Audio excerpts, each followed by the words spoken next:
Boa noite a todos os presentes, os que estão aqui no Zoom, os que hão de chegar e também quem nos está a acompanhar no Facebook na transmissão em direto.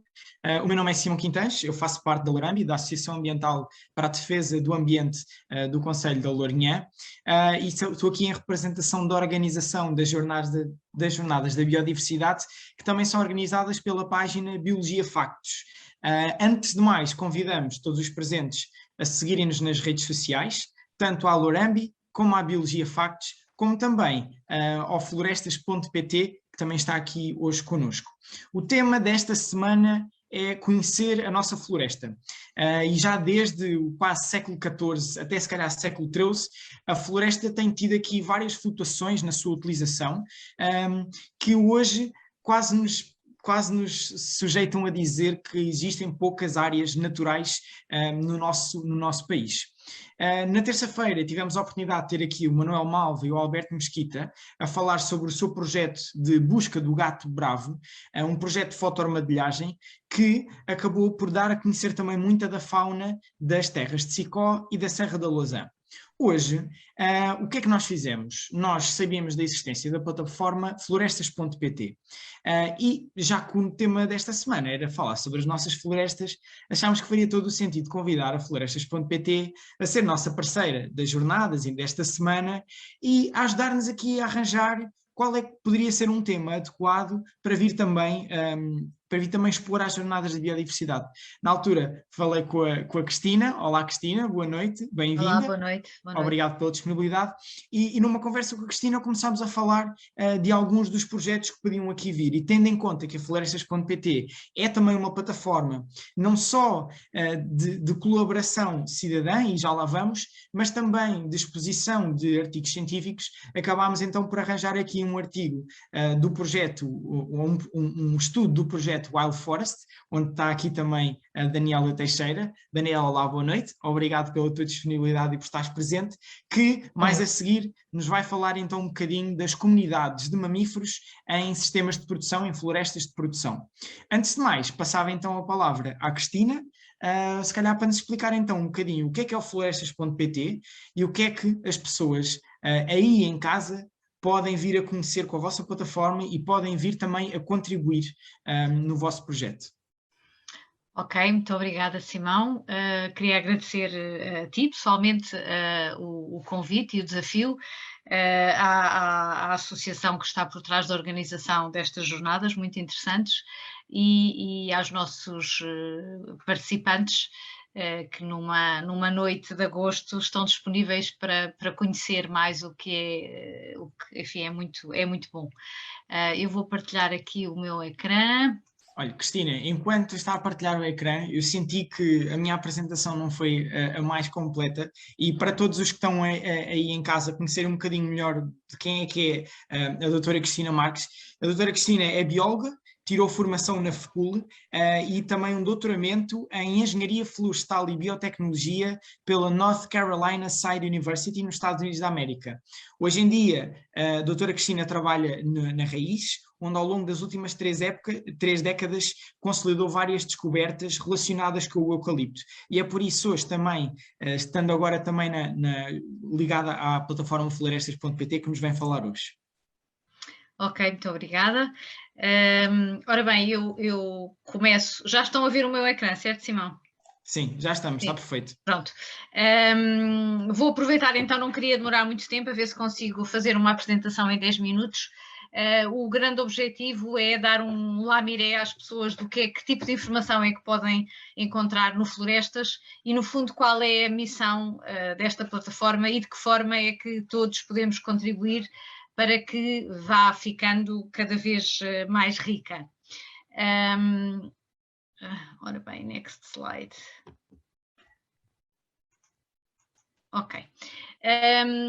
Ora bem, a informação e o conhecimento sobre a floresta portuguesa estão um bocadinho atualmente como a própria floresta, ou seja, nós que somos, enfim, investigadores e que temos até uma certa facilidade em procurar fontes e em lidar com a informação técnica e não técnica, e com relatórios e papéis e dados, temos tido alguma dificuldade em, às vezes, perceber, fazer sentido dos dados e da informação existente, que vem de diferentes fontes, em diferentes contextos, diferentes espécies, e depois a nossa visão particular, portanto, enquanto investigadores e pessoas com diferentes histórias e diferentes formações e diferentes interesses, nós perante uma mesma imagem, como a que está aqui no ecrã, alguns de nós veem as árvores, outros veem as raízes, outros veem a fina camada de sol, outros veem que se calhar há pouca água, outros procuram os animais, quer dizer, cada um de nós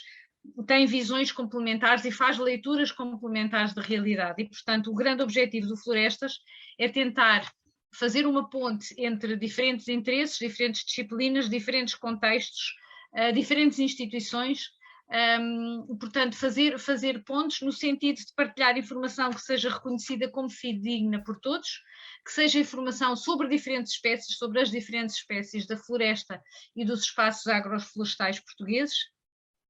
No fundo, o grande objetivo é dar a conhecer a nossa realidade, a nossa riqueza da floresta, de forma que o público em geral e todos nós a possamos valorizar mais e cuidar mais, que acho que todos sabemos que é bastante necessário. O que é que nos distingue? O que é que torna o florestas.pt uma plataforma diferente, interessante e que seguramente vos vai agradar? A plataforma é bastante recente, foi lançada ao público em junho de 2020 e no primeiro ano tivemos cerca de 300 mil visitantes, portanto é bastante. Nós neste momento, com pouco mais de um ano, temos cerca de 120 artigos originais. Os artigos são apoiados por Saiba Mais, que, enfim, dão informação mais detalhada sobre questões mais fundamentais.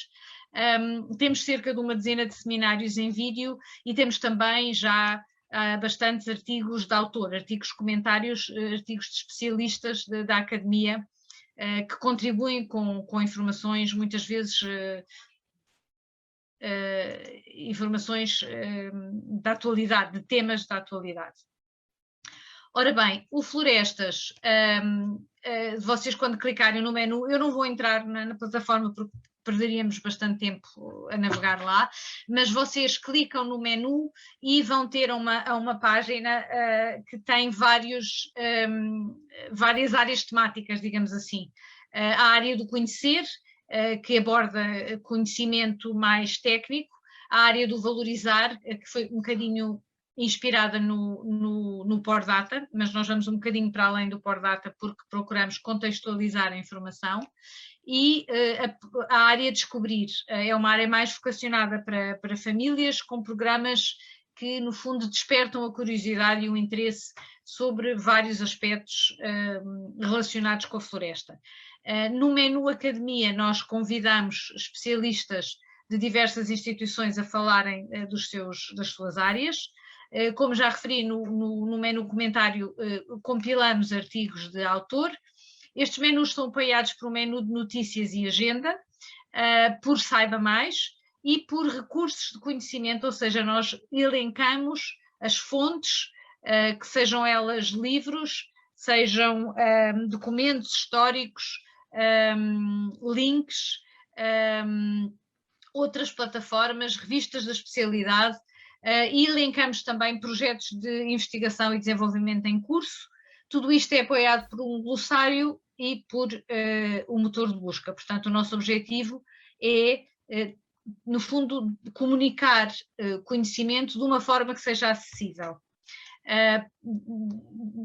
No fundo, aprofundando um bocadinho mais o tipo de informação que está em cada um destes menus, o menu conhecer, portanto, nós, de uma perspectiva técnico-científica transversal, falamos das várias espécies da floresta portuguesa, dos seus desafios, temas de gestão florestal e também questões relacionadas com os recursos naturais nacionais.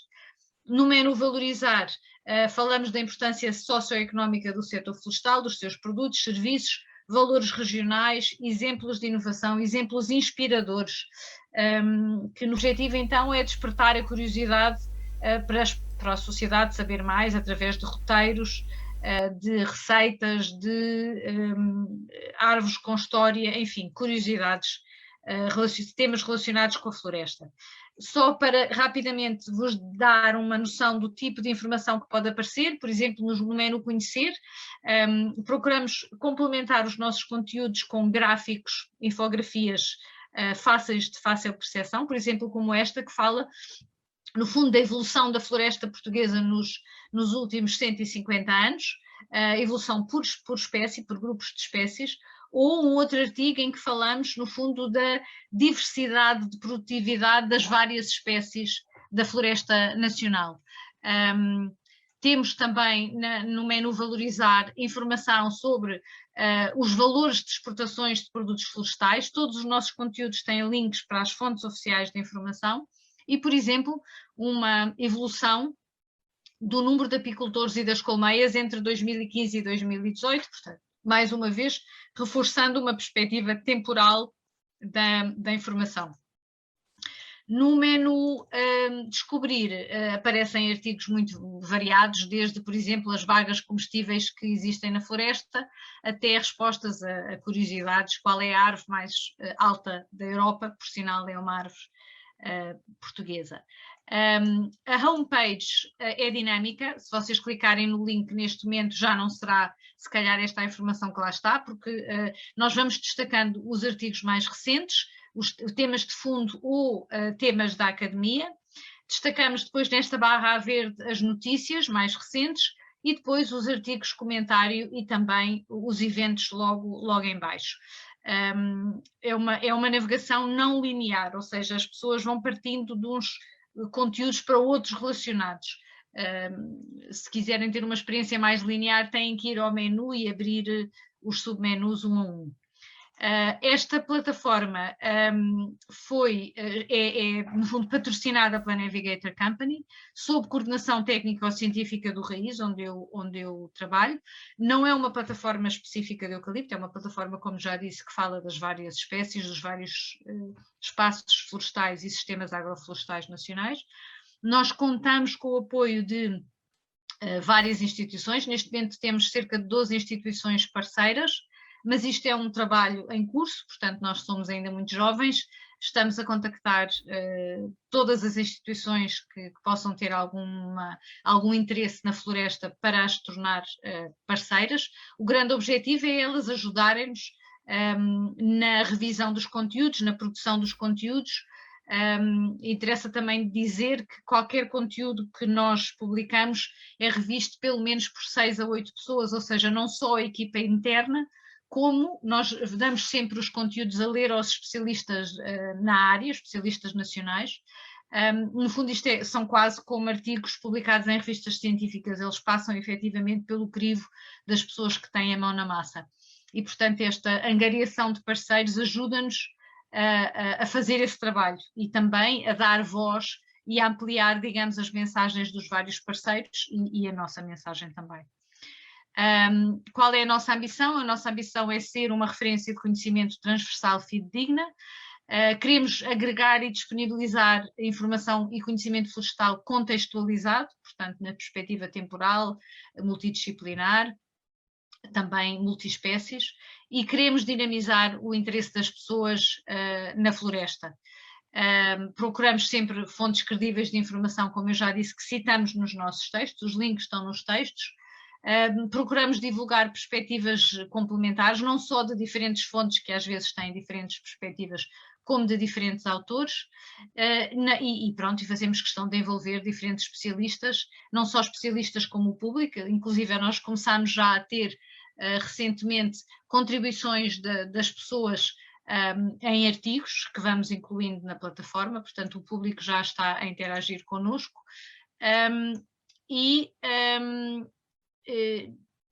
O objetivo, no fundo, é chegar a professores, estudantes, técnicos, especialistas, investigadores, jornalistas, famílias, o público em geral, uma vez que a floresta depende um pouco de todos nós. Como é que nós estamos a fazer isto? Estamos, para além das parcerias, a dar voz a especialistas.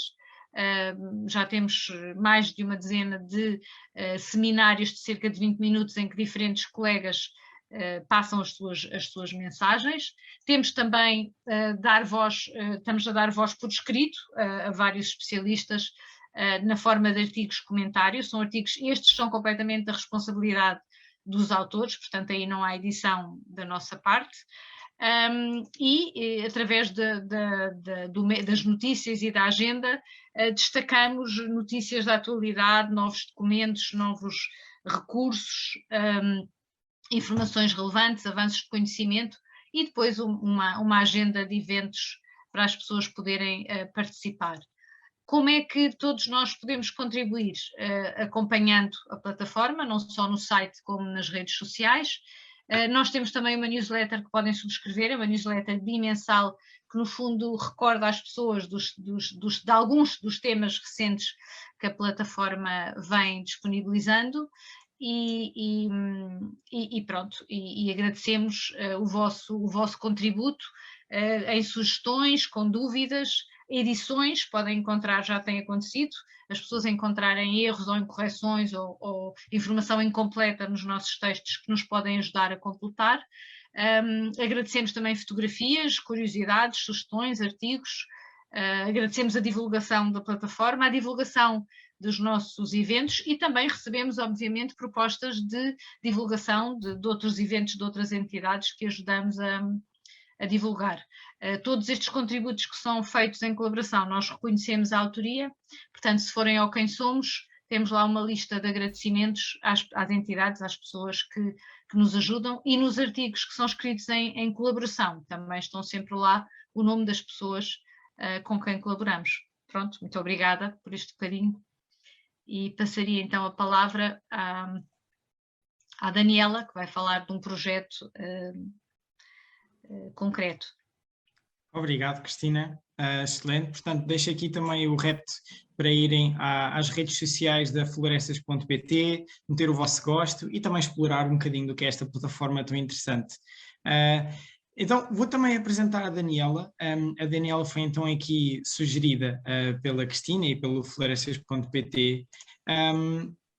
E a Daniela tirou a sua formação também em Biologia na Universidade de Aveiro, fez mestrado em Ecologia e Gestão Ambiental na FECUL e começou a estudar mamíferos eucaliptais na Companhia das Lesírias, um local muito importante, neste caso para a produção florestal. Hoje está a fazer o seu doutoramento em Biologia, Ecologia e Alterações Climáticas também na Universidade de Aveiro e é no âmbito do projeto Wild Forest, que vem aqui falar connosco sobre um estudo das comunidades de mamíferos e carnívoros nas plantações de eucaliptos comparativamente. Não é, Daniela? Olá, boa noite, obrigado. Olá, boa noite, muito obrigada pelo convite.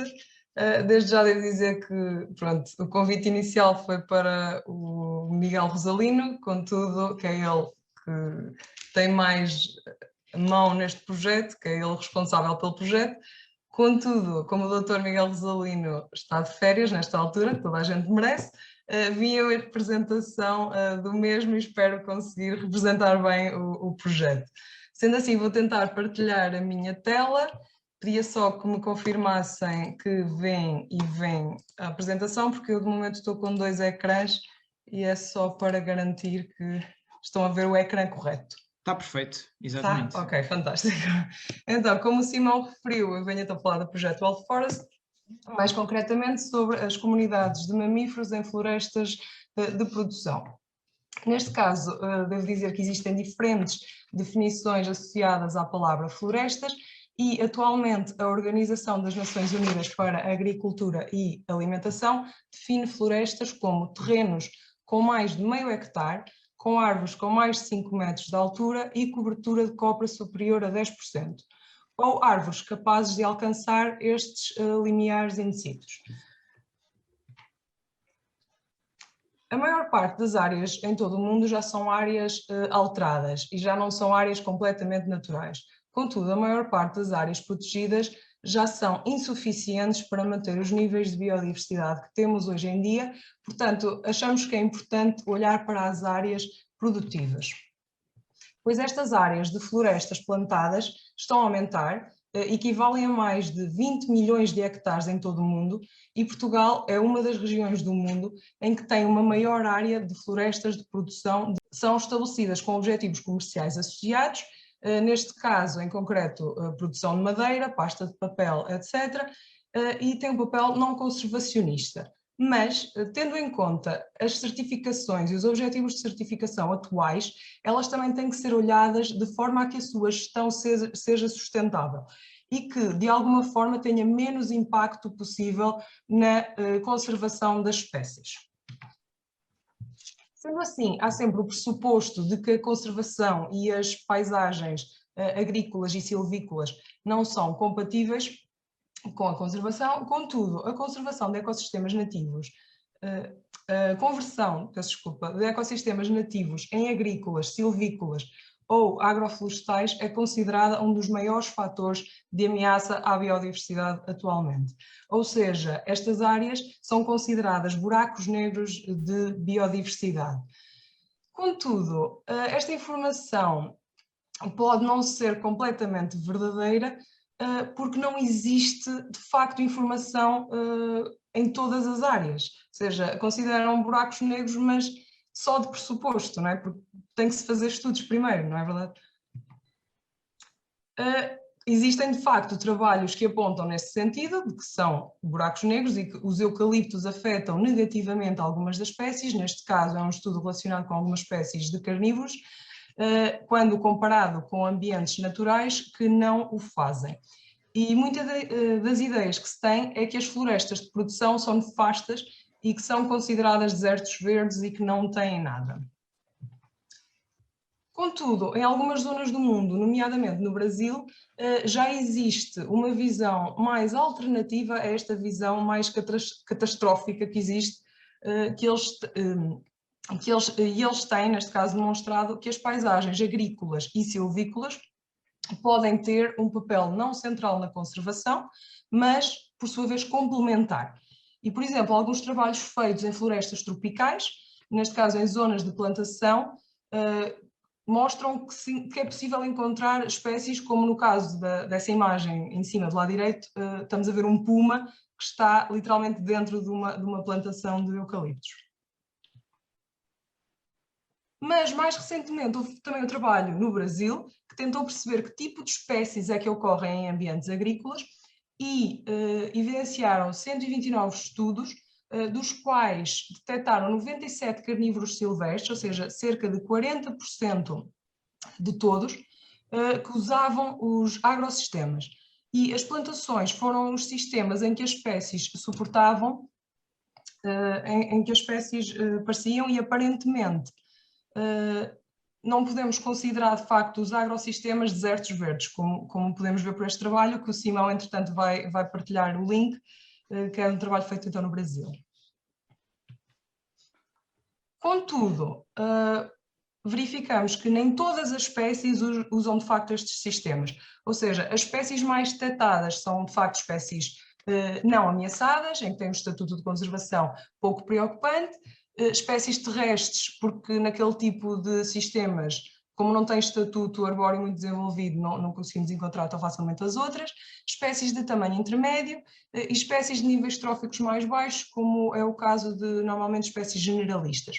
Sendo assim, parece que estamos a perder aqui são as espécies especialistas e as espécies mais ameaçadas.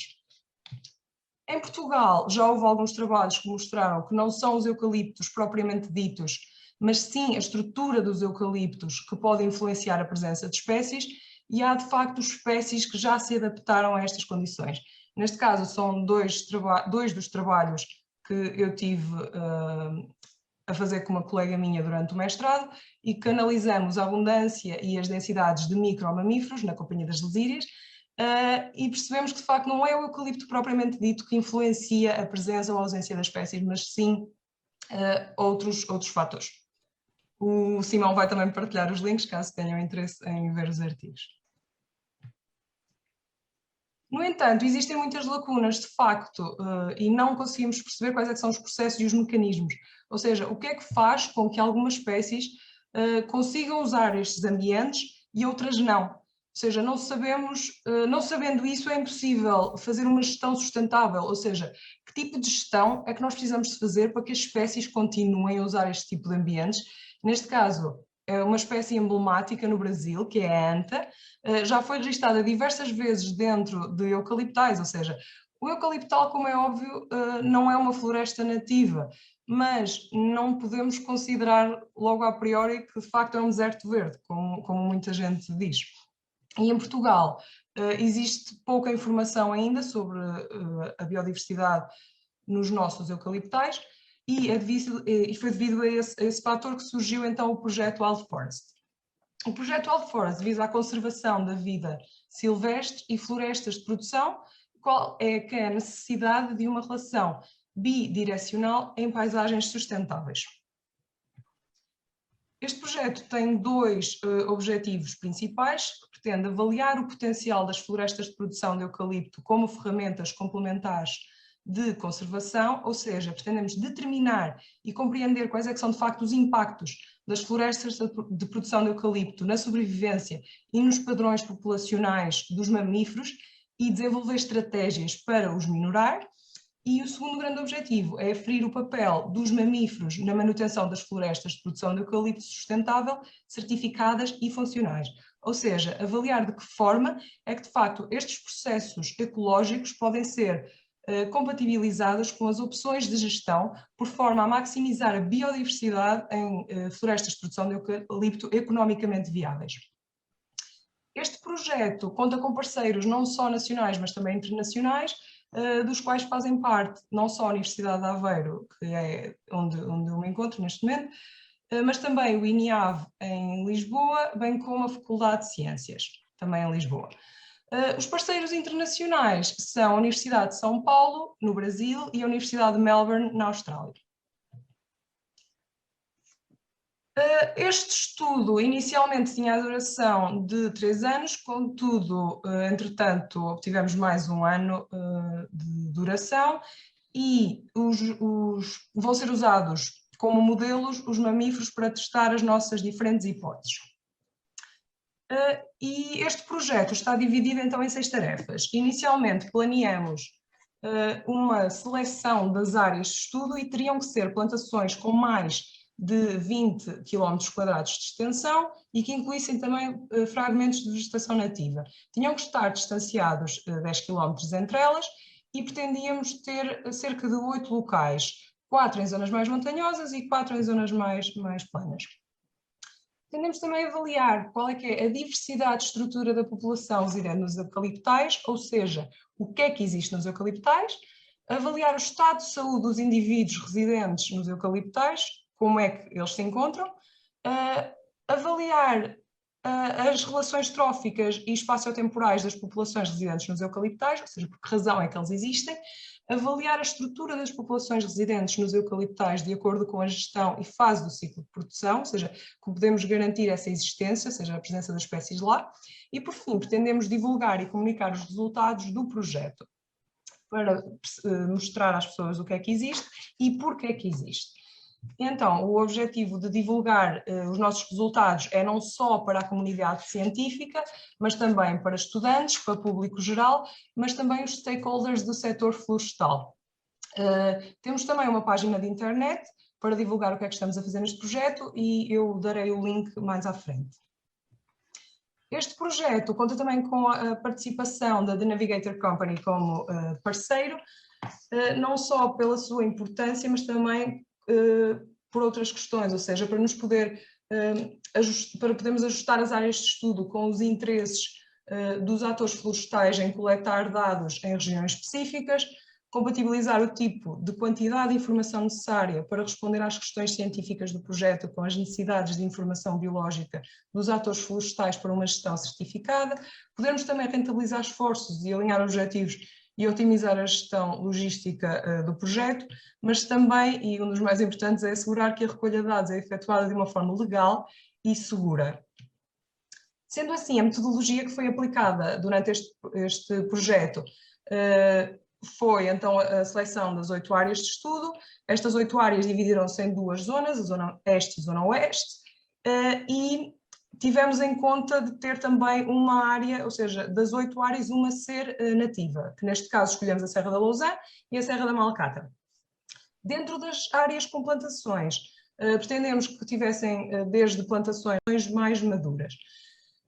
Esta amostragem foi efetuada durante 2 períodos, ao longo de 2 anos, portanto foram 4 amostragens no total. Em cada uma destas 8 áreas foi implementada uma grelha de 25 pontos de câmaras fotográficas que estavam distanciadas sempre que possível 1 km e estiveram ativas durante pelo menos 30 noites consecutivas. Dentro destas grandes grelhas foi também colocada uma grelha mais pequena para se efetuar a amostragem de pequenos mamíferos. As câmaras eram postas desta forma nas áreas, sempre que possível nas árvores, contudo, em zonas de plantações recentes era completamente impossível, portanto tínhamos que colocar as câmaras em estacas. Estas são algumas das áreas onde nós trabalhamos, ou seja, como podemos ver em baixo do lado direito, plantações mais recentes, até em cima do lado esquerdo, plantações mais maduras, mas havia muita diversidade, havia de diferentes tamanhos, dependia muito do sítio em si. A grelha de micromamíferos era bastante similar com a grelha anterior de camera trapping, mas neste caso eram armadilhas de caixa, que estavam distanciadas 10 metros e ficavam ativas durante 5 noites consecutivas. Todos os micromamíferos recolhidos foram marcados por forma a que nos dias a seguir, se fossem capturados, fossem logo libertados e não teríamos que sequer os anestesiar, por forma a recolher diferentes métricas, bem como parasitas, dejetos, etc. Os resultados que nós obtivemos destes 2 anos de amostragem, a nível dos mamíferos de médio e grande porte, foi que, maioritariamente, a nível dos ungulados, podemos verificar que o número é bastante mais alto em zonas naturais, contudo, no caso do javali, ele está presente em todo lado. O carnívoro com maior incidência em todas as áreas foi, neste caso, a raposa, e novamente está mais presente em na zona natural, neste caso estou a analisar as zonas do lado oeste. Contudo, quando vamos verificar, neste caso eu tenho foto da fuinha e assinalei a geneta, mas no caso da geneta podemos verificar que está mais presente em zonas de eucaliptal, bem como a fuinha. Em relação aos dados que nós recolhemos do lado este, novamente os ungulados estão bastante presentes em todas as áreas, novamente mais na área natural. Neste caso, a área natural tem uma incidência bastante maior de texugo em comparação com as áreas de eucaliptal e, novamente, a geneta com uma maior incidência nos eucaliptos em comparação com as áreas nativas. Sendo assim, verificamos a ocorrência de 11 espécies de mamíferos de médio e grande porte pertencentes a 3 ordens diferentes. Na ordem dos lagomorfa, lebre e coelho. Na ordem dos cervídeos, corso, veado, gamo e javali. Nos carnívoros, presença de raposa, texugo, fuinha, geneta e saca-rabos. E com estes dados que nós recolhemos, foram elaboradas teses de mestrado e vou-vos apresentar alguns dos resultados preliminares, que neste caso é uma tese relacionada com corso e veado, e percebemos que a presença de plantações de eucalipto influencia de forma negativa a probabilidade da ocupação das espécies, ou seja, as espécies preferem de facto florestas nativas. E a fase de crescimento dos eucaliptos afeta também a interação entre as duas espécies, ou seja, as duas espécies interagem mais em zonas naturais, enquanto que nos eucaliptos evitam-se. Os padrões de atividade, neste caso o pico de atividade do veado é bastante alterado nas plantações de eucalipto quando comparamos com áreas de vegetação nativa. Como podemos ver, que é a linha atracejada, vou tentar assinalar, não sei se conseguem ver, esta linha mais atracejada, podemos verificar que nas plantações de eucalipto ele tem picos mais ao nascer do sol e ao pôr do sol, enquanto que na floresta nativa é um bocadinho diferente. E nós achamos que este facto poderá ser pelo facto de, nas plantações de eucalipto, existirem pessoas, existirem trabalhos a decorrer, e os animais optam por horas em que se possam deslocar mais facilmente sem a presença humana.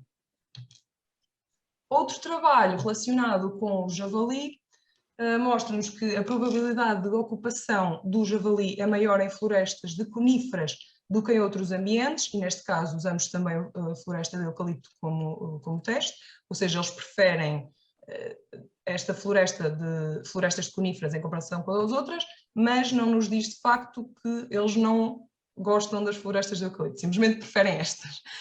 E que os padrões de atividade do javali em eucaliptais e áreas nativas têm uma diferença pouco significativa. No caso do trabalho realizado com a raposa, que foi o carnívoro com maior incidência nas áreas, percebemos que a probabilidade de ocupação é maior, novamente, em ambientes nativos, em comparação com as áreas de eucalipto, e que quanto mais parecido o eucaliptal for com uma floresta nativa, maior é a probabilidade de ocupação da raposa. Ou seja, em eucaliptos mais maduros, em que existe mais extrato arbustivo e mais herbáceas, e possivelmente lá está, é mais calmo, não tem tanta intervenção humana, a probabilidade dentro, só neste caso da comparação dentro dos eucaliptais, a probabilidade da espécie ocorrer é maior, lá está, nestes eucaliptos já mais antigos. Em relação aos resultados que obtivemos das capturas de micromamíferos, capturamos 5 espécies diferentes, pertencentes a duas famílias. No caso dos roedores foi o rato campo, o rato das hortas e o rato cabreira, e nos insetívoros o moçaranho de dentes brancos e o ouriço cacheiro. Infelizmente, ou felizmente, dependendo da perspectiva, não tivemos propriamente muitos dados, nem muitas capturas das espécies. Isto aqui é um total dos 2 anos, ou seja, das 4 amostragens que fizemos ao longo dos 2 anos, e a espécie com maior incidência é, de facto, o rato do campo, que está presente em praticamente todas as áreas, excepto numa, e podemos verificar que a área com mais presença desta espécie foi numa área de eucaliptal. Contudo, na Serra da Malcata também apanhamos bastantes indivíduos. Quero só salientar que tanto o ouriço cacheiro como o rato cabreira, que é uma espécie endémica e vulnerável, foram ambos encontrados em zonas nativas e nenhum deles, não houve registro de nenhum deles em áreas de eucalipto. O trabalho de mestrado realizado com os micromamíferos, neste verificaram-se que, de facto, a abundância de roedores é afetada positivamente por abundância de carnívoros, percentagem de arbustos e presença de fogo nas áreas. Ou seja, neste caso, o eucalipto não tem de todo um tipo de influência, mas sim outros fatores é que influenciam a abundância dos roedores naqueles sítios. Desta forma, as principais conclusões que podemos tirar até agora é que a presença de ambientes nativos bem conservados no interior ou nas zonas limítrofes dos eucaliptais promove a biodiversidade e permeabilidade destas florestas de produção aos mamíferos terrestres nativos. A eficácia dos ambientes naturais para desempenhar esta função será certamente determinada pela sua estrutura, composição e distribuição espacial, bem como pelas espécies silvestres presentes, e a manutenção deste tipo de ambientes permite quebrar a monogeneidade da paisagem e pode ser considerada uma ferramenta de gestão promotora de sustentabilidade da produção, ao permitir a ocorrência de espécies nativas e assim mitigadora dos possíveis efeitos negativos das plantações sobre a biodiversidade. Estas 4 foram as teses que já foram defendidas até agora de alunos que tiveram a trabalhar connosco no projeto. Uma delas não é possível aceder porque estamos à espera para publicar, então o Simão vai deixar na mesma o link que dá para ver o abstract e em que é que consistiu, mas infelizmente não vão ter acesso. Outra foi defendida ao mês passado, portanto também ainda não está disponível, mas também possivelmente vai ficar lacrada até se publicar o artigo. Contudo, para já foram feitos estes 4 trabalhos. Entretanto, está mais um trabalho de mestrado a ser efetuado, possivelmente ainda se defende este ano, e estou eu também a fazer a minha tese de doutoramento no projeto, mas ainda não tenho os meus dados associados a isto, ainda para também vos poder mostrar, talvez só para o ano. Este é então o site do projeto, é muito fácil, é wildforests.pt, e lá podem encontrar a informação da equipa, do que é que andamos a fazer, e diferentes contactos das pessoas que pertencem, caso pretendam contactar algum de nós. A maioria de nós somos biólogos, portanto estejam completamente à vontade se precisarem de alguma informação de nos contactar. E este projeto foi financiado pela FCT e por fundos europeus. Entretanto, eu tenho também, para além desta apresentação, os vídeos que gostava de poder partilhar, de umas câmaras que nós pusemos também em áreas de plantações de eucalipto, ou seja, para além das câmaras que tivemos a tirar as fotografias, também pusemos outras para filmar, para ver se conseguimos apanhar alguns bichos a passar, então gostava de vos partilhar, vou ter só que mudar aqui o compartilhamento.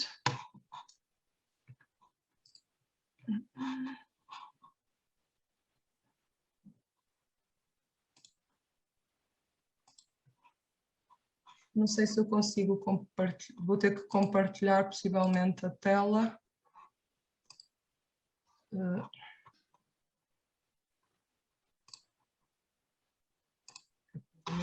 Ok. Digam-me se vão conseguir ver o vídeo ou se estão só a ver. Conseguem ver o vídeo? Acho que sim, já estamos a ver o vídeo. Ok, fantástico. Pronto, este é de uma geneta. Queria só dizer que nenhuma das nossas câmaras fossem a filmar ou a tirar fotografias tinha qualquer tipo de isco ou de atrativo para apanharmos os bichos. Aqui mais outra geneta também.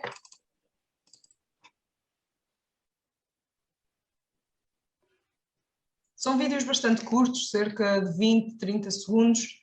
As câmaras eram ativadas com a passagem dos animais e ficavam a gravar.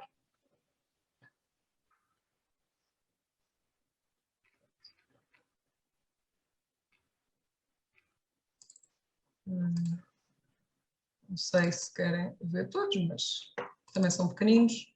Outra geneta.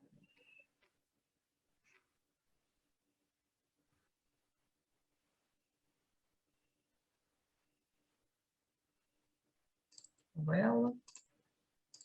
Neste caso, agora é um javali, que se deve ter sentido algum som ou da lente ou assim e fugiu, mas depois, passados uns segundos, lá veio ele outra vez.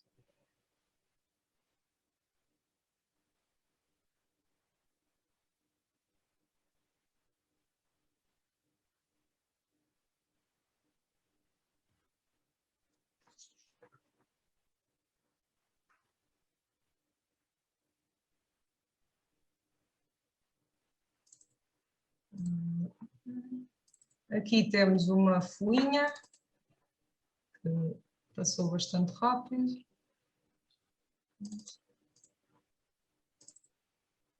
Uma raposa. Também deve ter sentido a lente, muitas vezes a lente muda e eles ficam a olhar para a câmera.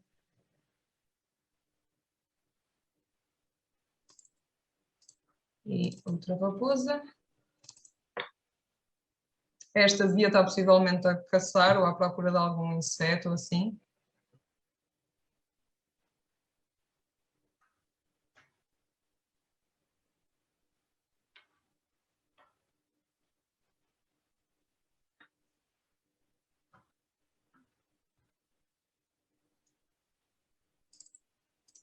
E por fim, um vídeo de veados.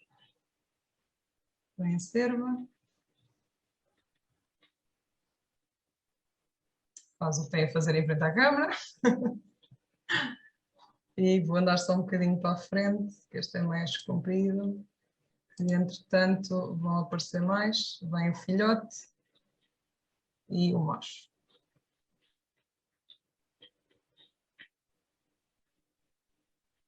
E pronto, era isto que tinha para vos mostrar. Espero que tenham gostado e que tenham percebido um bocadinho em que é que consiste de facto este projeto do Wildfirst.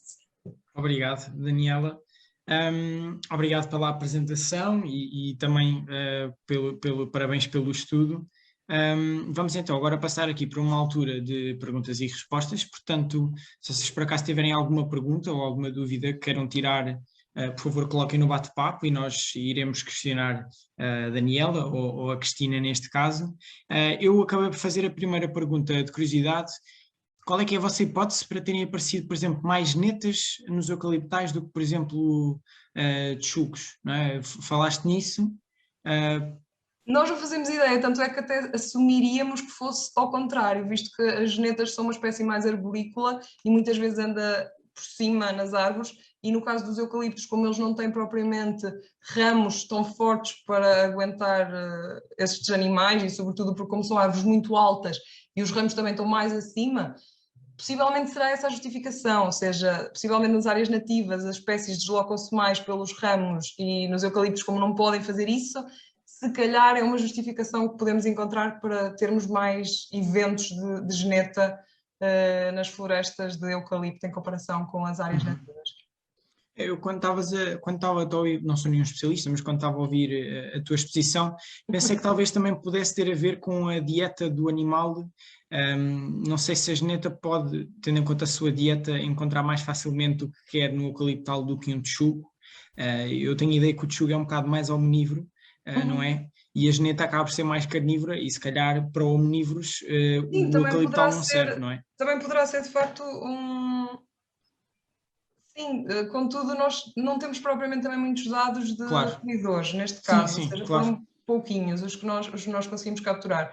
E achamos que, de facto, esta justificação é das que faz mais sentido, ou seja, da parte da estrutura arbórea em si, e não do tipo de alimentação, mas também é de facto uma questão que poderá ser por isso também de ter mais genetas do que texugo. Ok. Temos aqui uma pergunta do André Oliveira que é: estes animais poderão estar apenas a usar as florestas de produção como áreas de deslocação entre habitats naturais? Sim. Ou seja, eles realmente estão presentes nas florestas de eucalipto, mas apenas para passagem? Sim, claro, sem dúvida. Só que também temos que ver, por exemplo, o tamanho das áreas. Ou seja, nós tentamos incidir em áreas com 20 km² e se formos ver a espécie que se desloca, se calhar um bocadinho mais deste tipo, por exemplo, de carnívoros, é a raposa, e nos 20 km² não temos mais nada a não ser eucalipto. Portanto, assim, tudo bem que podem estar de passagem, é verdade, mas enquanto estão dentro dessas manchas têm que estar lá a comer e têm que estar lá a sobreviver durante esse período. Mas sim, claro que nós consideramos essa hipótese de ser só de passagem, como foi comentado. E o André aproveita também para perguntar como é que avaliaram a interação entre as espécies nos vários tipos de habitat.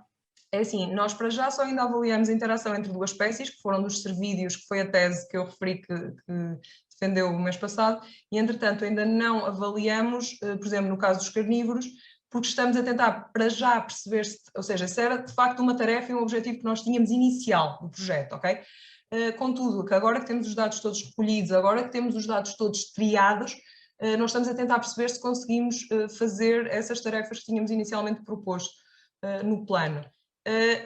Visto que os dados de carnívoros, infelizmente ou felizmente, dependendo da perspectiva, são poucos, tirando de raposa, ou seja, as outras espécies, estamos ainda a tentar perceber, não só com a Universidade de Melbourne, onde está lá uma especialista mais nesta área de estatística, bem como também agora, entretanto, estamos a tentar com especialistas em Espanha, que já fizeram cálculos deste tipo, perceber se os dados que nós temos vamos conseguir fazer isto, mas para já dos carnívoros ainda não foi feito. No caso dos ungulados, foi feita uma tese de mestrado que o Simão não vai partilhar porque ainda não está disponível, mas que depois poderão ver e está lá tudo explicado como é que foram feitas as diferentes tipos de interações.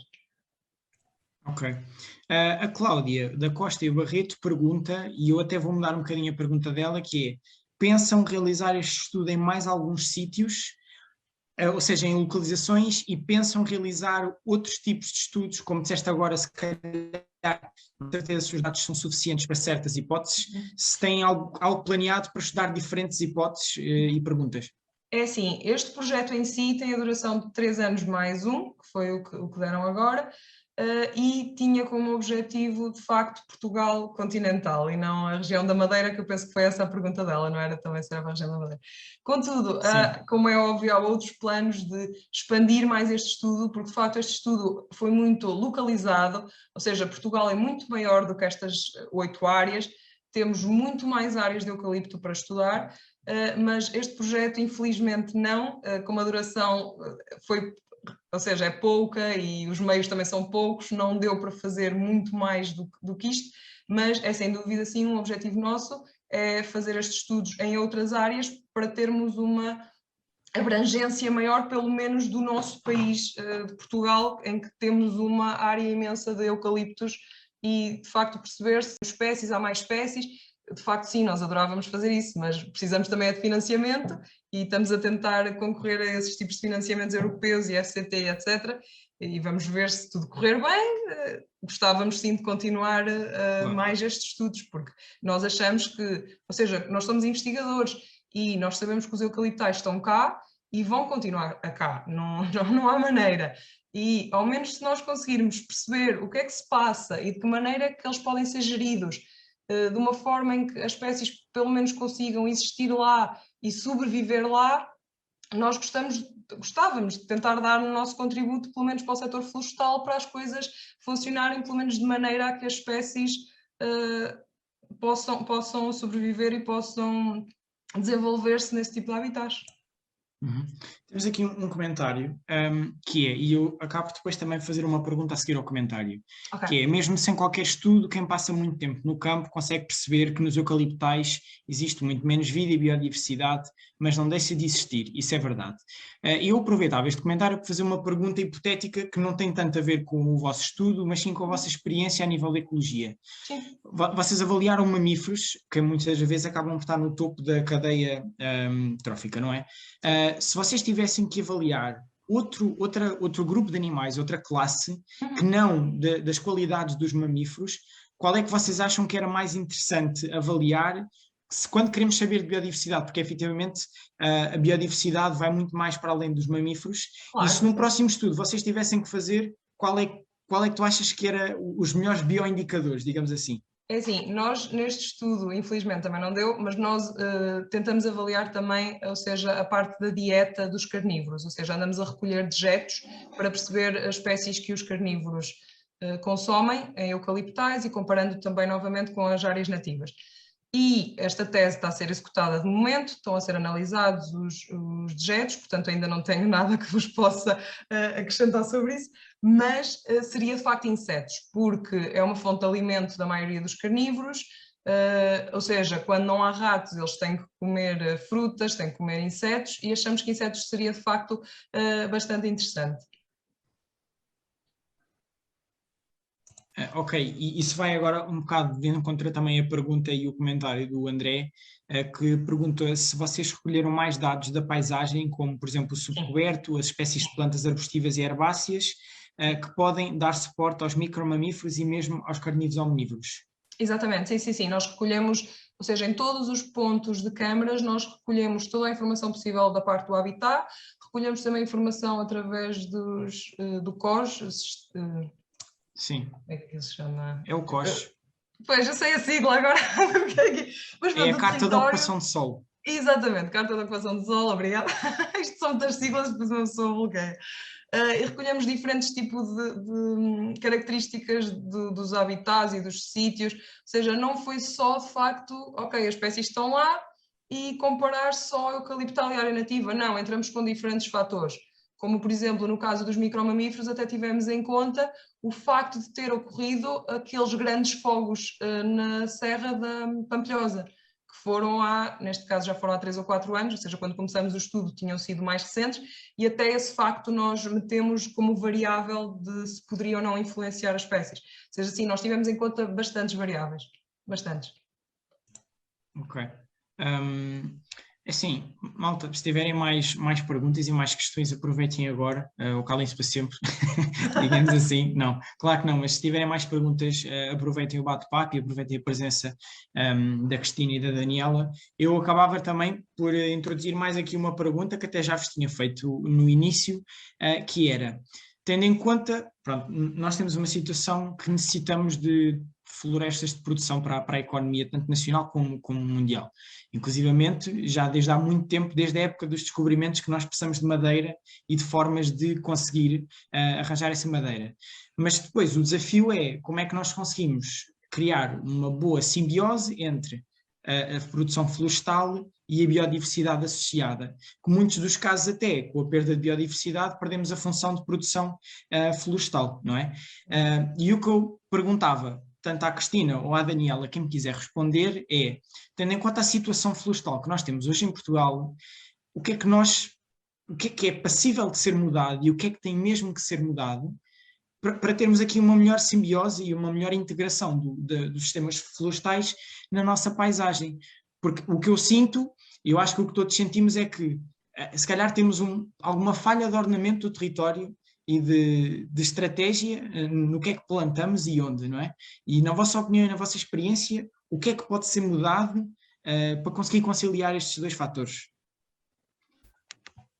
Se calhar eu começo por dizer algumas coisas, talvez a minha experiência me permita uma perspectiva sobre isso.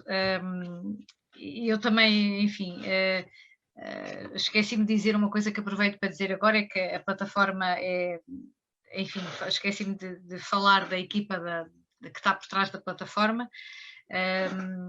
Basicamente são 4 pessoas que escrevem internas, ou seja, são 2 do Raiz e 2 colegas de uma empresa que no fundo nos está a ajudar com a gestão da plataforma. E, portanto, isto é um esforço a 4 mãos entre 2 investigadoras, eu e uma colega minha, doutoradas em Engenharia Florestal, e 2 ex-jornalistas. Portanto, tem sido um exercício muito, muito intenso e muito interessante de cruzamento de linguagens e de tentar encontrarmos uma linguagem comum que no fundo que recolhe o melhor da nossa científica e da linguagem mais de comunicação delas. E no fundo com essa perspectiva eu vou utilizar essa perspectiva para responder à pergunta. Como eu disse inicialmente, nós temos todos visões muito diferentes sobre as coisas e às vezes estamos a ver um lado da figura e não estamos a ver o outro lado, e todos os lados são precisos. Seguramente a floresta em Portugal tem sido mal gerida. Isso é um dado incontornável em todos os fóruns, em todos quase todos os setores, todos os autores, todos os colegas falam de um problema estrutural da floresta portuguesa. Aliás, há vários que são identificados. Um deles, um muito importante, é a ausência de gestão. Há um problema de fragmentação da propriedade que pode ou não estar na base disso, porque também há situações de pequena propriedade muito bem gerida. Há um outro problema que é o valor da floresta. Nós não estamos a conseguir retirar da nossa floresta o valor suficiente, em muitos casos, e eu chamo a atenção para o facto de que a maior parte da floresta nacional é privada. Aliás, o Portugal nesse sentido é um país, é um outlier relativamente ao mundo na dimensão da área privada que tem.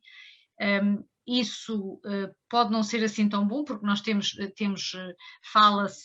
imensa informação sobre isso no Florestas, mas há um número mágico que toda a gente repete e que nós ainda não conseguimos encontrar a base factual para ele, que é os 400.000 proprietários florestais do país. Nós fizemos assim umas contas de mercearia, entre aspas, e esses resultados estão em alguns artigos, pelo menos num deles, na caracterização da floresta nacional. Nós chegámos assim a um número grosseiro de cerca de 200.000 proprietários, mas seja como for, são muitos proprietários, entre 200 e 400 continuam a ser muitos proprietários para gerirem às vezes micro-áreas de floresta. Portanto, eu acho seguramente que tem de haver um maior diálogo entre as várias partes interessadas, porque se a floresta existe é porque é precisa, e um dado que as pessoas habitualmente se calhar não pensam muito bem, nós estamos num seminário em que estamos a falar da biodiversidade que existe em áreas de produção, mas quer dizer, não é suposto sequer haver biodiversidade entre áreas de produção, ou seja, as áreas de produção não são supostas albergar a biodiversidade. É ótimo que o façam, e eu concordo com a Daniela, e são dados também que nós temos, que hoje em dia se sabe que precisamos de promover a biodiversidade no máximo espaço possível, não é? Mas se nós começarmos a pensar, então será que nós queremos promover a biodiversidade na nossa casa? Porque também a quantidade de área, enfim, que está ocupada, impermeabilizada por construções é enorme. Nós não temos o objetivo, seguramente, de ter biodiversidade em nossa casa, como não há objetivo de ter biodiversidade em áreas de produção, sejam elas florestas, sejam campos de cereais, sejam outras áreas, embora em uma certa percentagem a biodiversidade pode contribuir para a produtividade global do sistema, mas a bem ou a malas, a forma como nós humanos vivemos hoje em dia, e porque somos muitos, é que temos no fundo, temos de reduzir de uma forma muito intensiva em áreas menores. E até agora isso mais ou menos tem funcionado em termos da capacidade de nós obtermos os produtos que a sociedade precisa.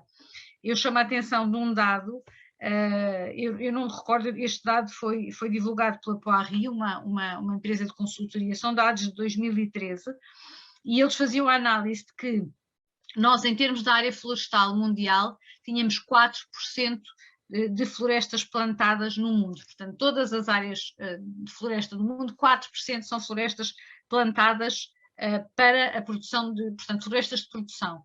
E que nesses 4% da área de floresta plantada, esses 4% produziam 35% das necessidades da madeira que nós necessitávamos, madeira industrial, portanto, para consumo industrial, que o mundo necessitava.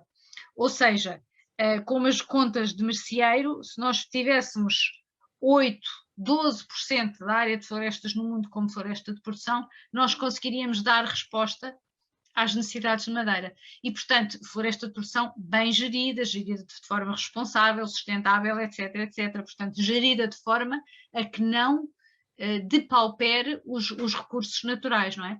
Portanto, nós podemos pensar nisto noutra perspectiva. Em vez de, entre aspas, e há muita gente que considera as áreas de produção como inimigas, eu acho que nós temos que considerar exatamente o oposto. São áreas amigas, porque se forem bem geridas, significa que nós conseguimos, em vez de andar a garimpar áreas naturais por madeira, que é o que acontece infelizmente, em muitos países do mundo, onde ainda se vai buscar madeira a florestas naturais ou semis-naturais, nós teríamos a possibilidade de reservar muito mais área de conservação do que aquela que reservamos atualmente. Concordo também com a visão do Simão, que acho que é preciso seguramente ordenar o território, no sentido em que de reservar as áreas adequadas à produção de determinadas espécies, não é? Porque o eucalipto não vai bem em todas as áreas, como o pinheiro e o sobreiro não vão bem em todas as áreas. Qualquer árvore qualquer espécie tem, digamos, o seu nicho, não é? E Portugal é um país que tem condições bastante adequadas para várias espécies florestais. Eu acho que há lugar para todas as espécies, há seguramente lugar para melhorar a gestão e dessa forma aumentar o valor da floresta.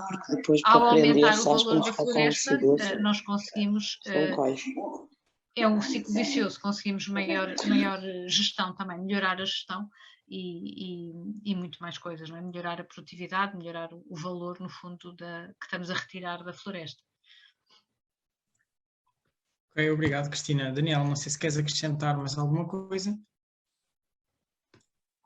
Pouco mais, na realidade, ou seja, por exemplo, da minha perspectiva, de como estive a trabalhar no campo e estive lá a recolher os dados, a única coisa que eu posso dizer é que, de facto, tu vês uma discrepância incrível entre as zonas de produção, neste caso nós tivemos maioritariamente da Navigator, por uma questão de segurança, e lá está, porque existem demasiados proprietários e seria ilegal invadir a terrenos privados, mas tu, enquanto estás no campo e vês os diferentes tipos de produção de eucalipto e percebes as diferenças do que é uma área bem gerida de uma área de proprietários que simplesmente não querem saber, tu vês uma diferença brutal e percebes que, é assim, tudo bem que os proprietários mais pequenos simplesmente plantam e vão lá passados 10 anos recolher, mas é graças a esses que depois, por exemplo, acontecem os incêndios das dimensões gigantescas que têm acontecido, porque esses proprietários simplesmente não querem saber, eles plantam lá as árvores, vão lá passar 10 anos, vendem a madeira, têm dinheiro, pronto, adeus. Enquanto que, no caso da Navigator, posso dizer que as áreas têm intervenção humana, como é óbvio, contudo, eles deixam sempre zonas, por exemplo, perto de fontes de água, etc. Deixam também arbustos, herbáceas, ou seja, eles fazem intervenção no terreno no início, que têm que desterrar tudo, têm que plantar tudo, mas depois é uma área ou seja, o impacto que causam na área propriamente dita durante esses anos em que as árvores estão a crescer, não é um impacto assim tão drástico como as pessoas pensam. Tipo, eles não estão lá todos os dias, como é óbvio. Tipo, eles vão lá, vão visualizar as áreas, vão fazer tratamentos nas árvores, etc. Mas nós podemos perceber que o tipo de gestão, de facto, influencia a presença ou não de espécies. E podemos verificar que em florestas, se fosse o caso, que a produção era super intensiva e andavam lá sempre com maquinaria, etc., tu não ias ter absolutamente nada, não ias ter extrato arbóreo, extrato arbustivo, não ias ter herbáceas, não ias ter presença de insetos, não ias ter nada, de forma a que outros animais e outras espécies pudessem usar aquelas áreas. Mas, neste caso, eu sinceramente eu acho que seria interessante, do ponto de vista também de gestão das áreas, ter manchas um bocadinho mais naturais, ou seja, outro tipo de árvores pelo meio nas plantações de eucalipto. Eu sei que o objetivo das plantações é de facto a produção, mas em prol da biodiversidade e do uso de todo o tipo de espécies naquelas áreas, seria bastante interessante também algum tipo de implementar outro tipo de estruturas, outro tipo de árvores. É uma perspectiva que eu tenho, mas pronto, isso depende sempre muito de quem está a gerir as áreas e o que é que pretende fazer, mas seria talvez uma forma também de ajudar na preservação das espécies e que de facto as espécies pudessem usufruir pelo menos de alguma maneira desse tipo de áreas. Eu aí até acrescento e até faço a pergunta se vocês têm conhecimento. Eu lembro-me que isto agora com o Covid, uma das coisas menos más que trouxe ao mundo foi esta facilidade em ter estes webinars, estes momentos de partilha. Eu tive a oportunidade de estar acho que foi há um ano, onde eles apresentaram um conceito que se faz no norte de uma empresa que planta medronheiros entre as carreiras de eucalipto. E, portanto, ele consegue contribuir para a mitigação dos impactos da floresta de produção, mas consegue duplicar, não será duplicar, mas duplicar a capacidade de rentabilidade da própria floresta de produção, porque produz também o medronheiro. E é que tínhamos aqui também um comentário no bate-papo sobre realmente a necessidade, e eu compreendi o que a Daniela quis dizer, que muitas das vezes as florestas de produção podem ser planeadas de uma forma diferente para ter um impacto menor, não é? Mas na maioria das vezes são planeadas para ser simplesmente uma floresta de produção que só produz aquilo, não é? E tirar rentabilidade, sim. Exatamente, mas a nível de microescala, ou seja, de cada área florestal, de cada terreno, o que é que se pode fazer? Não sei se tem alguma sugestão para aqui para debate, por exemplo, este caso dos medronheiros, eu já ouvi falar, se calhar já ouvi falar casos em que os proprietários tentam manter algumas árvores mais antigas que estão no terreno, por exemplo, alguns carvalhos ou até mesmo sobreiros. Não sei se tem aqui alguma, não em larga escala, como fiz na pergunta anterior, mas em micro escala, o que é que será que se podia fazer para tentar que a área de produção não fosse só para a produção, mas também fosse mais amiga da biodiversidade? Nós temos, a Navigator sei que tem alguns estudos, por exemplo, com sistemas agroflorestais. É uma área nova. O Brasil tem imenso trabalho sobre isso. O Brasil está bastante mais à frente, tem uma capacidade produtiva e tem áreas muito mais extensas que nós, e sei que há bastantes trabalhos no Brasil que fazem a produção por exemplo, de eucalipto e soja. Temos também casos de agrofloresta, isso eu sei que se está a ensaiar aqui em Portugal, portanto, utilizando gado nas plantações, que pode ser bom ou mau, porque o gado também tem os seus impactos, mas seja como for, criar ali uma dinâmica diferente. Estudos com outras espécies, eu concordo com a Daniela, acho muito interessante e acho que os nossos navigators, enfim, os sistemas de certificação florestal neste momento já estão, enfim, estão preparados para requerer que haja faixas de conservação porque seguramente junto, por exemplo, às margens dos rios, não sei até que ponto é que também, em função da topografia, isso será uma questão a regulamentar. Eu sei que nós, feliz ou infelizmente, temos um país tão o nosso país é um puzzle tão complexo em termos edafoclimáticos. Eu trabalhei 20 anos em investigação e eu lembro-me que para conseguir montar um ensaio de 1 hectare era uma dor de cabeça. Quase não há ensaios. Nós temos, portanto, eu trabalho no RAIZ, o RAIZ é um instituto de investigação que trabalha e nunca temos que andar a fazer parcelas de ensaios em diferentes áreas, porque a variação de solo, topografia, exposição é tão grande que nós, para termos regiões homogéneas, é muito complicado. Isso se é difícil para quem faz floresta e quem depois tem que, no fundo, ter áreas suficientes para rentabilizar o investimento de plantar e de cuidar. Por outro lado, em termos naturais, é uma vantagem, porque nós, nos ensaios e mesmo nas plantações, temos áreas onde naturalmente não há árvores de eucalipto, porque elas não crescem. Há alguns fatores de solo que dificultam o crescimento das árvores e, portanto, esses sim, seguramente são áreas que, não fora a sua extraordinária pobreza, porque também há, não é? Quer dizer, os eucaliptos são quer dizer, em termos biológicos, são uma espécie extraordinária, com algumas outras que são extraordinárias, mas mais ameaçadoras, como por exemplo as acácias, que essas então são hiper extraordinárias porque conseguem crescer em situações onde absolutamente mais nada cresce. O problema é que depois dominam as outras. Os eucaliptos conseguem crescer em zonas onde muito poucas outras espécies crescem, não é? Eu acho que em termos de rusticidade talvez sejam suplantados pelos pinheiros mansos. Os pinheiros mansos têm um nível de rusticidade muito elevado também, mas às vezes o problema pode ser um certo lirismo, quer dizer, nós achamos que numa plantação de eucalipto podemos meter carvalhos, mas eles depois não crescem, porque não é fácil. Os carvalhos precisam de uma série de condições para se estabelecer e eu sei que, inclusive, os eucaliptos têm sido utilizados noutro contexto, não num contexto de produção, mas num contexto até de recuperação ecológica, como espécies pioneiras, digamos assim, para conseguir criar condições no solo e condições de sombra para poder permitir, digamos, o crescimento de outras espécies. Portanto,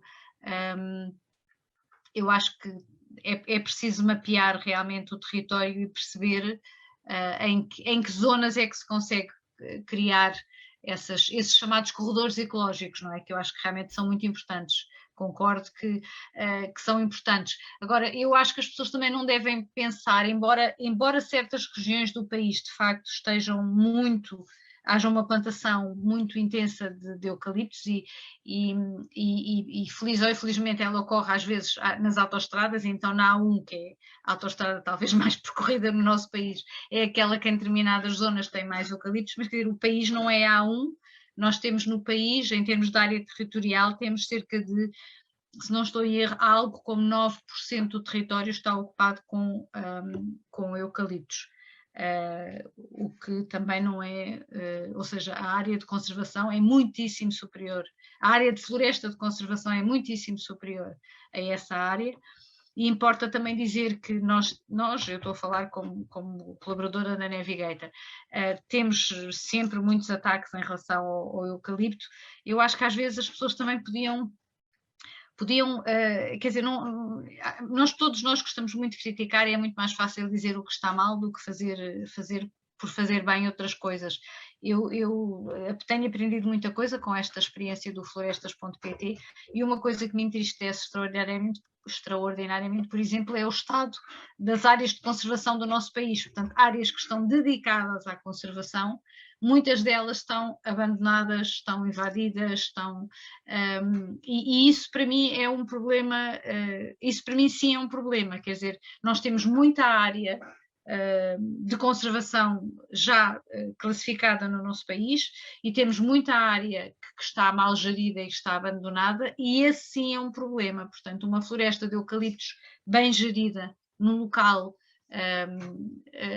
adequado não parece que seja um problema. Parece-me sim que há muita coisa que se pode fazer e que se deve fazer, por exemplo, em prol da biodiversidade, na vertente do solo, que é um aspecto que eu acho que é muito descurado, até por nós biólogos. Eu sou bióloga da Faculdade de Ciências e só comecei eu tive uma disciplina de pedologia, mas foi qualquer coisa muito remota e que não me ficou assim grande conhecimento. Agora, mais uma vez, através do Florestas, como nós, no fundo, estamos a fazer artigos de revisão e a esclarecer imensos temas, tenho percebido que o solo é uma fronteira muito pouco conhecida, que há uma enorme, nós temos um artigo recente no Florestas sobre isso, há uma enorme representação da biodiversidade no solo, e nós fazemos muito pouco para preservar o solo e para evitar a sua degradação. Eu agora vou aproveitar a responder diretamente aqui a uma pergunta, a uma questão do chat, a dizer que o eucalipto representa 25% da floresta nacional, certo, mas a floresta nacional representa 1/3 do território. Portanto, se fizermos as contas, dá que, em termos de ocupação do território, o eucalipto ocupa cerca de 9% da área total, porque a floresta representa cerca de 1/3 da área do nosso território. Mas consultem o Florestas, porque estão lá os dados todos, as fontes todas. Eu acho que, bem utilizada, é uma fonte de informação que nos pode ajudar todos a perceber, e é esse também um dos objetivos, um dos nossos objetivos, ajudar as pessoas a perceber o que é que são os verdadeiros problemas, porque é fácil disparar em todas as direções, mas é muito importante, e nós estamos numa fase crítica da nossa existência enquanto sociedade humana sobre o planeta. Acho que todos nós precisamos de refletir o que é que realmente é fundamental, o que é que realmente é importante, onde é que nós devemos atuar. E só se consegue com conhecimento, não é? E já agora, também não quero alongar muito, mas já que fizeram esta questão, acho que também era importante fazer o ponto de ligação. O André Oliveira fez aqui uma pergunta sobre quais é que são os impactos depois do corte dos eucaliptais. No caso dos eucaliptais, portanto, quando é retirada a madeira, depois quais é que são os impactos na biodiversidade e até no mini ecossistema que temos a nível local. Como é óbvio, eu acredito que os impactos não sejam bons e que acabe por diminuir o habitat, mas já agora, se quiserem responder também a essa questão de um modo mais específico, mas também perguntava, será que há alguma coisa que se pode fazer para minimizar esses possíveis impactos depois dos cortes no eucalipto para a biodiversidade ou para as comunidades? Porque acho que é sempre importante, até como a Cristina disse, é importantíssimo. É importante. Daniel, eu não sei se vocês têm algum trabalho pós-corte. É assim, nós durante os 2 anos apanhamos uma área, se não me engano, ou seja, das 8 áreas, só um sítio é que tinha sido cortado, e de facto, pronto, foi todo cortado, não é? Foi o talhão inteiro, não havia nenhuma árvore, a única coisa que havia era de facto ramos que tinham sido cortados e deixados no local, portanto, a nível de cobertura em altura não havia rigorosamente nada naquele talhão.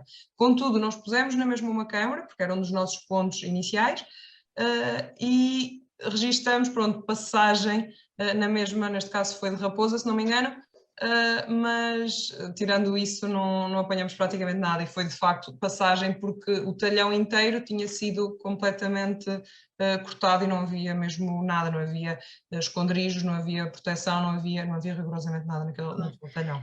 Eu sei que nós temos alguns trabalhos sobre isso e tenho imensa pena de não termos mais. Eu acho que a área da biodiversidade e da avaliação de trabalhos como o que a Daniela está a fazer e o projeto Wild Forest eu acho que são fundamentais e são precisos mesmo muitos, e acho que os biólogos são ótimos profissionais para estarem envolvidos nesses trabalhos, até porque há muito mais a medir para além dos mamíferos, não é? Há biodiversidade a vários níveis, mas tentando responder à questão do Simão, eu sei que nós temos 30 anos de trabalho de avaliação da fertilidade do solo, e já se percebeu de facto que faz sentido deixar aquilo que se chama os sobrantes do corte, não é? Deixar os ramos, as folhas, tudo isso é matéria orgânica que vai enriquecer e proteger o solo.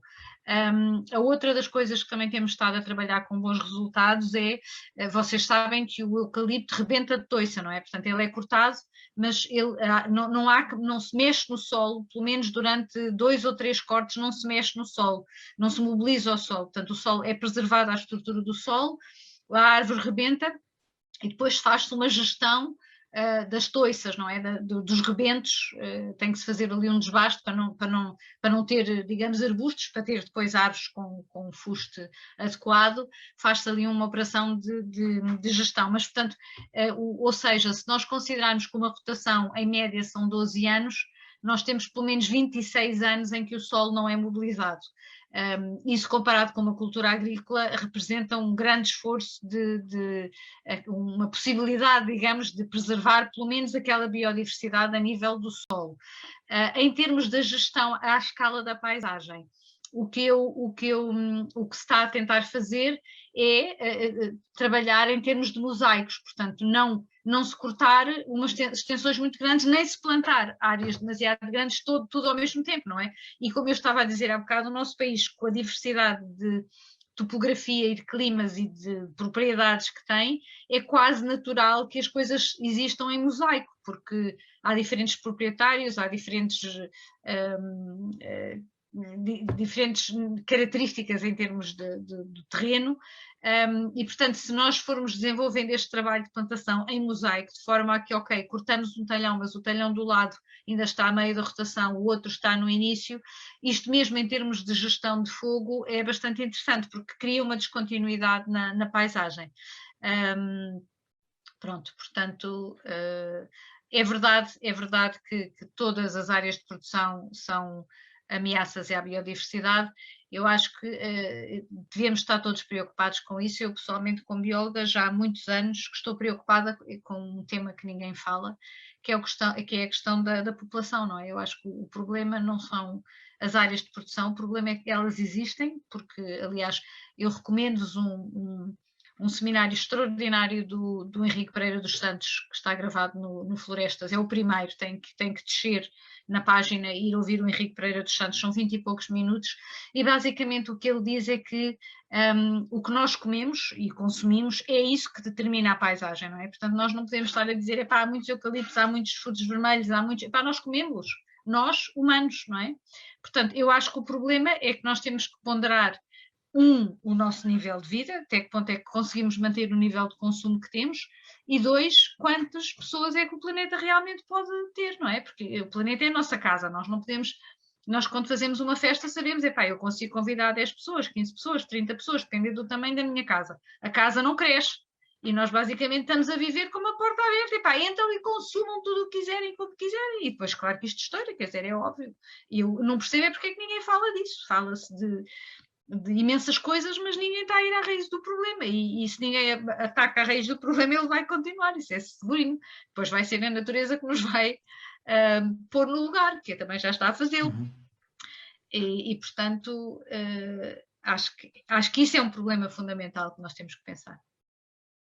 Sim, até porque quando nós olhamos para a história da floresta, não só no presente, as principais alturas onde nós tivemos problema de que não tínhamos floresta e madeira suficiente foi nos aumentos demográficos e, portanto, o nível da população tem aqui uma relação direta também, com certeza, com a produção florestal. Olhem, não tendo mais perguntas, eu então gostava de agradecer a vossa disponibilidade em estar aqui, tanto à Cristina como à Daniela, que desde o primeiro momento aceitaram o nosso convite e vieram aqui com todo o entusiasmo, e agradecer também a todas as pessoas que estiveram aqui pelo Zoom, pelo Facebook também, que foram cerca de mais de 50 pessoas. É um prazer realmente ver tanta gente interessada na biodiversidade portuguesa e na conservação, e por isso continuem aí, nós até ao final de agosto iremos estar por cá. Gostava, não que seja nenhum especialista, mas gostava também de dar uma visão pessoal, até como presidente aqui da Associação Ambiental do meu concelho, que é, eu acho que os sistemas de produção são, digamos, essenciais para o mundo onde nós vivemos, porque nós, se os produzimos é porque temos essas necessidades, tanto a nível económico até como a nível sociais. Eu acho que devemos perder mais tempo em assumir que precisamos dos sistemas florestais e ganhar esse tempo para perceber como é que os podemos, se calhar, reconverter, nem que seja no planeamento, no tipo de plantação ou no tipo de enquadramento paisagístico, para que realmente traga menos consequências para a biodiversidade e para o ecossistema em geral. E às vezes é isso que eu gostava mais, era ter se calhar os os meus presidentes, os meus políticos, a falar sobre o eucalipto como um assunto que deve ser falado, mas especialmente no seu enquadramento paisagístico, e não se deve haver, ou se não deve haver, porque sempre houve necessidade de produção florestal, não vai deixar de haver necessidade de produção florestal, e na minha opinião pessoal, que não sou nenhum especialista, eu acho que é importante percebermos e assumirmos que essa necessidade existe, e então passarmos já para a próxima fase, que é o que é que podemos fazer para integrar isto na paisagem de uma forma ecológica e sustentável. Mas pronto, de qualquer das formas, agradecer então a vossa presença, encontramos-nos para a próxima semana, onde vamos falar de temas já relacionados com a zoologia. As Jornadas da Ciência estão então em vigor até ao final do mês. Não se esqueçam que estamos com um projeto para criar a Residência Científica do Oeste. É um projeto que só precisa do vosso voto, é por SMS. Pode ser o vosso voto, da vossa família, dos vossos amigos, dos vossos colegas. Todos em Portugal podem votar e não é demais, e portanto é só visitar a página da Lourambi, tanto Facebook como Instagram, que a informação está disponível. E portanto, mais uma vez, agradecer a presença de todos, em especial da Cristina e da Daniela. Muito obrigada também a todos. Obrigada pelo convite. Obrigado então. Boa noite e até para a semana, malta. Encontramos-nos na terça-feira. Obrigada, uma boa noite para todos. Boa noite. Boa noite.